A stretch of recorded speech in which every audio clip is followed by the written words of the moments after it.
That's a clip from Blade, the 1998 Wesley Snipes vampire film that spawned two sequels and a possible reboot in the near future.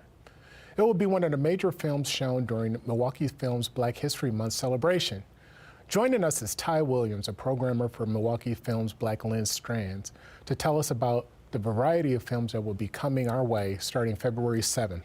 With Sinners still gathering award nominations, Blade must have been an easy choice. Let's talk about that for a while. Why did you pick Blade? Yeah, so I chose Blade because it is a film that's very near to my heart specifically, since it's my favorite form of, or at least my favorite movie with representation of a Black character.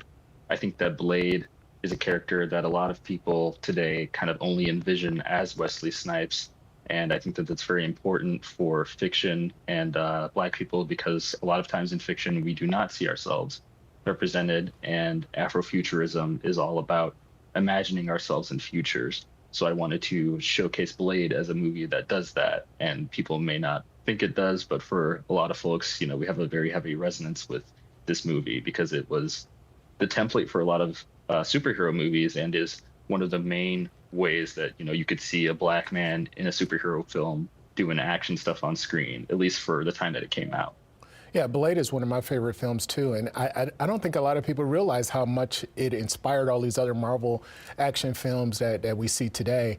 But it was like the start of all of it, and it's a great film. The festival starts on February 7th, like I said, and you also picked The Last Angel of History.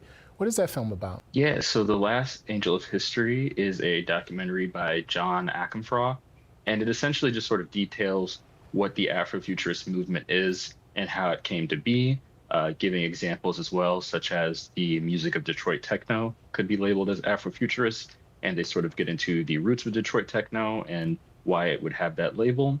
And just sort of that idea I sort of said in the Blade question, that it's about imagined futures and being able to see ourselves in a place where we're typically not imagined because of the means of colonialism and things of that nature. So it's sort of taking back that power by using fiction to show people that there's still hope to be around for tomorrow. Yeah. You also chose A Sun Ra Space is the Place. That's like a 1970s film. Can you talk a little bit about that?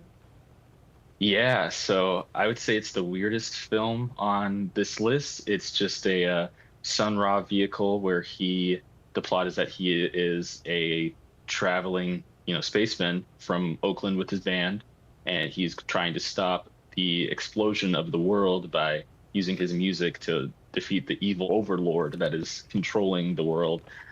It's a very out there surrealist movie, but I think it also is a very big pinnacle of what the Afrofuturist movement looks like, or at least has looked like in different forms. Sun Ra really does it best. He really does believe in all these ideas, and it shows throughout his music and throughout this film as well. And you also got two documentaries about the Black press, Soldiers Without Stories by Stanley Nelson, which looks at the early history of the Black press, and a documentary that looks at the 50th anniversary of the National Association of Black Journalists. Can you talk a little bit about those? Yeah, so on top of the Afrofuturism program that I put together, we will have NABJ later in February showcase their documentary describing the association for their 50th anniversary and sort of just giving a history on it.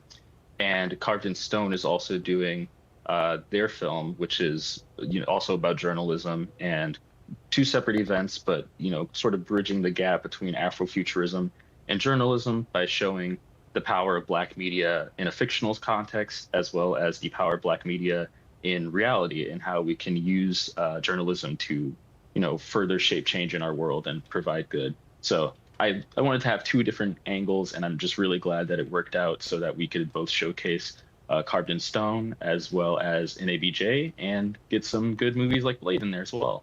Yeah, the NABJ film is fantastic. I've been a member of the organization since 1986. It was fantastic. Can you tell us, people, how they could get more information about how to see these films? You can go to mkefilm.org/blacklens, and we should have a listing up to locate all of the films I'll be playing in this program, as well as the both of the events for the Black journalism, the first one for Card and Stone and the second for NABJ. They should both be hosted on our website where you could get free tickets for the journalism events, and everything else is regularly ticketed, such as The Blade and the other films that we have. But regardless, we hope to see everybody come out and enjoy a lot of different media about a lot of different Black stories. Okay, again, thanks for joining us, Ty. Appreciate it. Yep, thank you so much.